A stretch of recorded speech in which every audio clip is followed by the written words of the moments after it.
अहिले हामी आइपुगेका छौँ रामधुनी भन्ने ठाउँमा। मसँग हुनुहुन्छ मेरो मामा विदुर भट्टराई। नमस्कार, म युवराज भट्टराई विदुर। यहाँहरू सबैलाई स्वागत गर्दछु र हामी आज सुनसरी जिल्लाको यो रामधुनी नगरपालिका 7 नम्बर वडामा रहेको प्रेम तालमा छौँ। यो जैविक विविधताको दृष्टिकोणले महत्त्वपूर्ण ताल हो।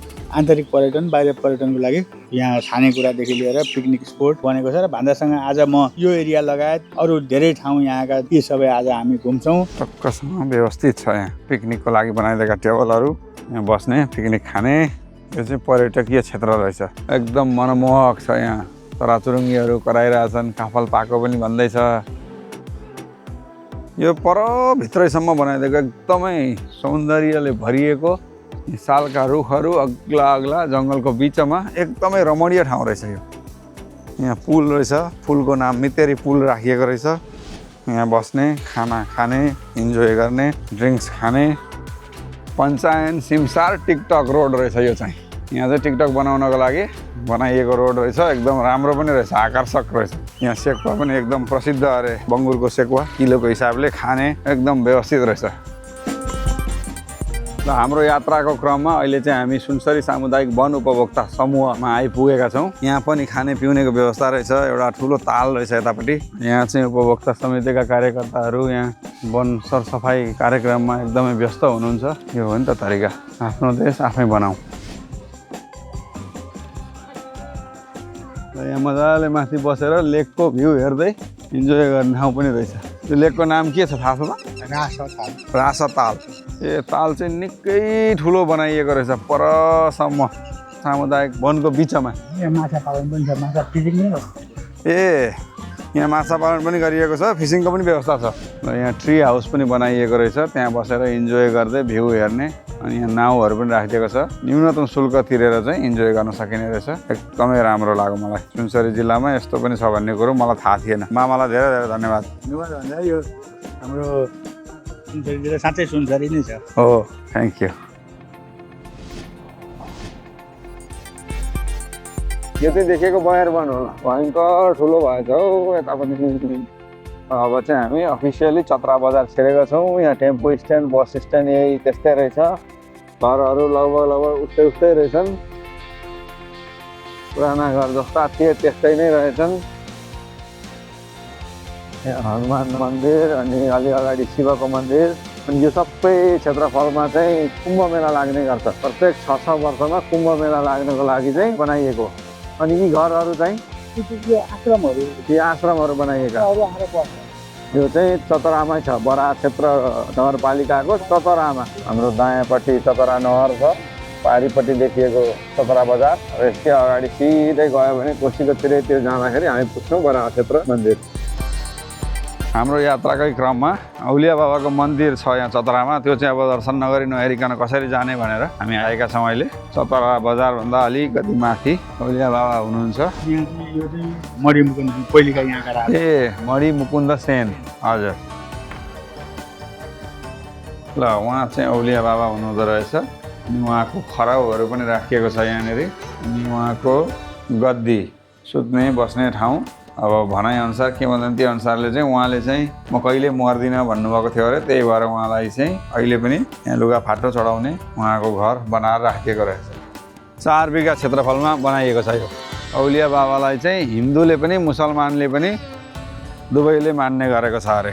यो औलिया गद्दी मठ र यहाँका मन्दिरहरू ऐतिहासिक भन्नुको कारण चाहिँ यो स्थापित विक्रम सम्वत 1821 भनेपछि अहिले हामी छौँ 2083 भनेपछि यो 260 वर्ष झन्डै होइन त, त्यति पुरानो।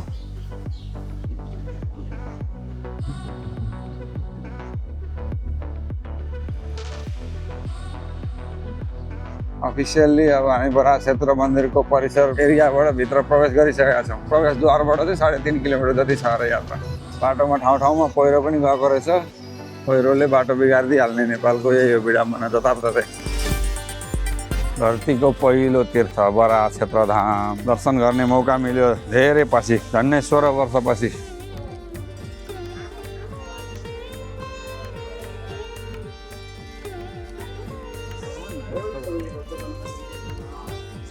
पाप मेटाउनु पर्यो होइन त, पखाल्नु पर्यो। ल पाप पखालियो, गरेको रहेछ भने, केही गल्ती गरेको रहेछ भने। यहाँ चाहिँ त्यस्तो नि। हजुर ल पखाल्नुहोस् है आमा राम्रोसँग पखाल्नुहोस्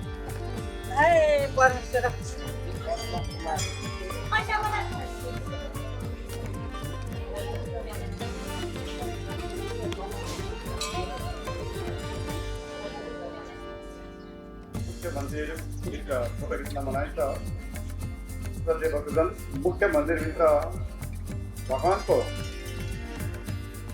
यो ढुङ्गाको चाहिँ के छ भनाइ यति ढुङ्गाको चाहिँ वजन खासमा 20-25 किलो मात्रै हुनुपर्ने हो नि त हजुर तर यो चाहिँ झन्डै 80 किलोको छ यो यसमा चाहिँ तामा मिश्रित यो यसमा चाहिँ दैवीय शक्ति छ भन्ने विषयमा चाहिँ एकपल्ट चोरी भएर पनि अनि अहिले चाहिँ त्यो यसलाई लुकाउन सिकाउन सकिँदैन पछि फेरि फिर्ता आयो पत्ता लागेर फिर्ता आयो चोर जेल पर्यो अनि त्यसपछि चाहिँ अहिले ताला लाएर राखिएको छ त्यसमा सालतिरको कुरा हो ए यसो उचाल्न पाइन्छ दर्शन गर्न पाइन्छ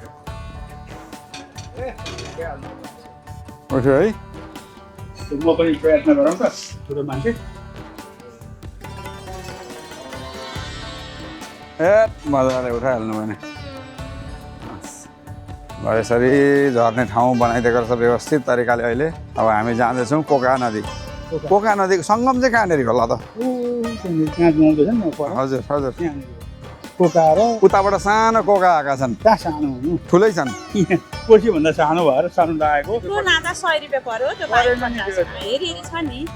यसलाई सो है ए कोका र कोसीको सङ्गम स्थलमा हामीले यो चढाएर पितृलाई सम्झिनेछौँ कोसी नदी उताबाट आएकी छिन् पानी धमिलो धमिलो छ कोका नदी यताबाट आएका छन् अलि पानी सङ्लो छ कुल पितृ सम्झेर पानी चढाउने दियो बाल्ने काम हुने रहेछ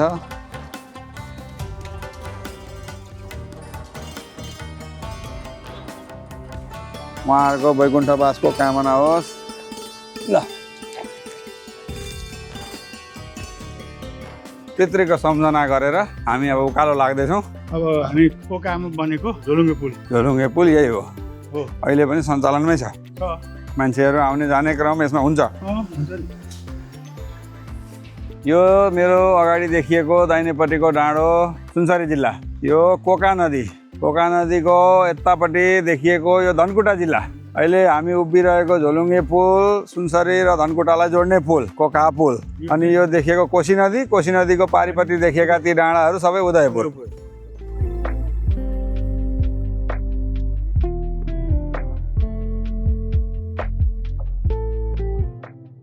झोलुङ्गे पुलको यात्रा सिद्धियो फर्केर मन्दिरतर्फ जाँदैछौँ हामीले चाहिँ मन्दिरको थानको लागि यसो अलिकति सानो सहयोग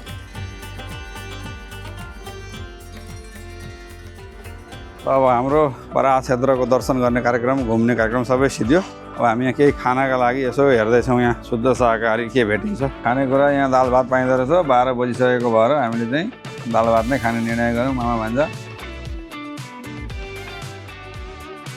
अब खाना खाएर चट्टसँगले हाम्रो यात्रा सुरु हुँदैछ फेरि अब अर्को गन्तव्यतर्फ हो यो अर्को गन्तव्य चाहिँ सस्पेन्स छ अहिलेसम्म थाहा पाएको छैन मैले मामाले कहाँ पुर्याउनुहुन्छ त्यसपछि थाहा हुन्छ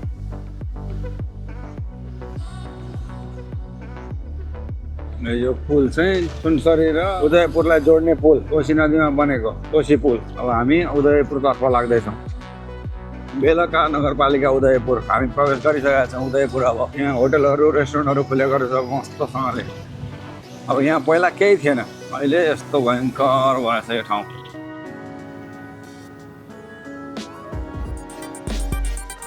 हामी चाहिँ अघिको सस्पेन्स ठाउँमा आइपुगेका छौँ त्यो ठाउँ चाहिँ रहेछ उदयपुर जिल्लाको बेलका नगरपालिकाको बोप्ताङ डाँडा त्यहाँबाट चाहिँ राम्रो दृश्य देखिने रहेछ कोसी नदीको यहाँ त एकदम मजाले बनाइदिएको रहेछ टर्फहरू राखेर यहाँबाट प्याराग्लाइडिङ गर्ने सट्टसँग झरेर कोसी नदीको भ्यू हेर्दै इन्जोय गर्ने ठाउँ रहेछ नि यो त अब यो नगरपालिकाको नाम बेलका चाहिँ किन रहन गएछ भने यहाँ चाहिँ पहिला बेलका राज्य रहेछ यो तल देखिएको रातो टिन भएको घरको पारिपट्टि देखिएको त्यो चारपाटे जङ्गल जस्तो छ विशाल जङ्गल त्यहीँनिर चाहिँ अहिले पनि भग्नावशेष भेटिन्छ अरे बेलका राज्यको रहस्यमय ठाउँ त्यो सरकारले निषेध गरेको ठाउँ ए अहिले निषेध छ अहिले निषेध छ त्यो ठाउँमा सुन चाँदी हिरा मोतीहरू भेटिन्छ अहिले पनि भेटिन्छ हामी जाँदैछौँ बाँधै बाँध यो बाँध रोड होइन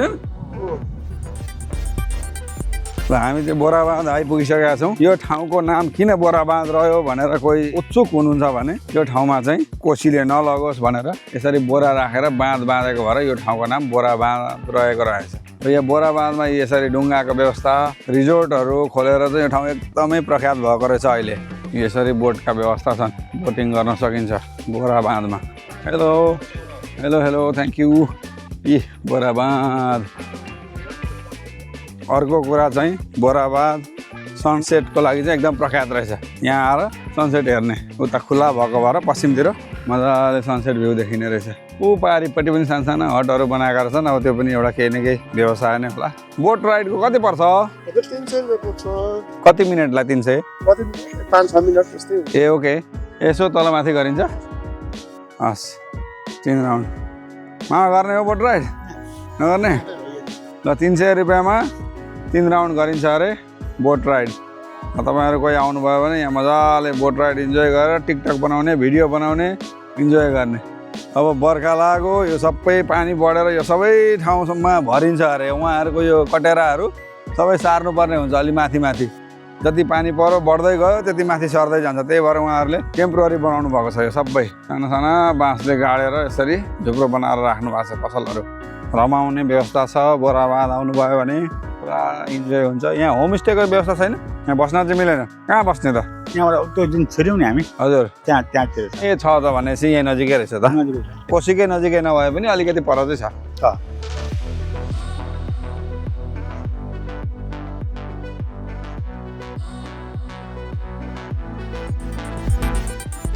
यो देखिएको चाहिँ महेन्द्र गेट, राजा महेन्द्रको स्वागतको लागि बनाइएको त्यही बेलामा। यो राजा महेन्द्रले बसाएको नगर भएर यसलाई चाहिँ महेन्द्र नगर चक्रघटी भनिएको रहेछ। चक्रघटी चाहिँ किन भनियो थाहा छैन।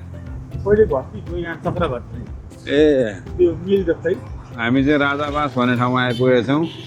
यहाँ चाहिँ राजा महेन्द्र आएर पहिला यता सिकार खेल्ने अनि बास बस्ने गरेको भएर चाहिँ यो ठाउँको नाम राजाबास भएको रहेछ। यहाँ आज हाट लाग्ने रहेछ, बजार व्यस्त छ, भिडभाड छ। ल हामी रामधुनी मन्दिर प्रवेश गर्न आँटेका छौँ। त्रेतायुगको निशानी। त्रेतायुगको निशानी। श्री रामचन्द्र चाहिँ यहाँ आएर बसेर धुनी बालेर यज्ञ गरेर बस्नुभएको थियो भन्ने किंवदन्ती भनाइ छ। त्यही भएर यो ठाउँको नाम रामधुनी रहेको हो। यो चाहिँ सीता कुण्ड अरे। यहाँ चाहिँ सीता मातालाई प्यास लागेको बेलामा यहाँ आएर रामले धनुष हानेर बनाएको कुण्ड। ओके। सीता माताको त्यहाँ मूर्ति पनि राखिएको रहेछ। यो रामधुनी मन्दिरमा चाहिँ कुनै मूर्तिहरू राखिएको छैन अरे। यहाँ खालि धुनी मात्रै बालिन्छ। त्यसैको लागि यो काठको मुढो अब धोएर सफा गरेर पवित्र बनाएर भित्र लगेर धुनीमा राखेर धुनी बाल्ने कार्यक्रम हुन लागेको रहेछ। अब यहाँ धुनी जतिखेर पनि बलि नै रहन्छ अरे, कुनै बेला निक्नु हुँदैन, अनिष्ट हुन्छ। त्यही भएर अब यो बलिसक्न आँटेको भएर अर्को मुढो थप्ने कार्यक्रम हुन लागेको छ यहाँ। ओहो, बिहान 11 बजेदेखि दिउँसो 2 बजेसम्म मन्दिरको ढोका बन्द रहनेछ। ल त्यो बेला पारेर चाहिँ नआउनु होला यदि दर्शन गर्न मन छ भने। यहाँ धुनीको यो तिलक पनि लिएर जान सकिने रहेछ प्रसादको रूपमा लगाउनको लागि। आमाले यहाँ प्याक गर्दै हुनुहुन्छ हामी दुवैजनाको लागि। आज समग्रमा यात्रा एकदम सफल भयो। मामालाई धेरै धेरै धन्यवाद। मामाले आज सुनसरी जिल्ला, उदयपुर जिल्ला धनकुटा पनि टेकाइदिनु भयो, बरा क्षेत्रको दर्शन गराउनु भयो। मामा के भन्नु छ भने भन्नुहोस्। एकदम मलाई पनि एकदम यो अभूतपूर्व यो चाहिँ ऐतिहासिक लागेको छ। भान्जा जस्तो मान्छेसँग यसरी सुनसरीका महत्त्वपूर्ण तीर्थहरू, केही उदयपुर जिल्लाका पनि तीर्थहरू यात्रा गर्न पाउँदा अनि धार्मिक पर्यटकीय स्थलहरू घुम्न पाउँदा एकदम धेरै खुसी लागेको छ। भान्जापट्टि म पनि आभारी छु। हस् मामा, थ्याङ्क यू। ल मजा आयो। सुनसरीको सिमसार, उदयपुरका लुकेका सुन्दरता र बरा क्षेत्रको यो पवित्र यात्रा मामा र मलाई त सधैँ सम्झना रहिरहनेछ। आशा छ तपाईँहरूलाई पनि नेपाल सिरिजको यो सुरुवात मन पर्यो भने च्यानललाई सब्सक्राइब गरेर सपोर्ट गर्न नबिर्सिनु होला। तर हाम्रो यो यात्रा यहीँ सकिँदैन। अर्को एपिसोडमा हामी तपाईँहरूलाई चियाबारीको जिल्ला इलाम लिएर जाँदैछौँ, जहाँ श्री अन्तुको डाँडाबाट देखिने सुन्दर दृश्य हामी सँगै हेर्नेछौँ। नोटिफिकेसन अन राख्नुहोला। Until the next horizon, piece.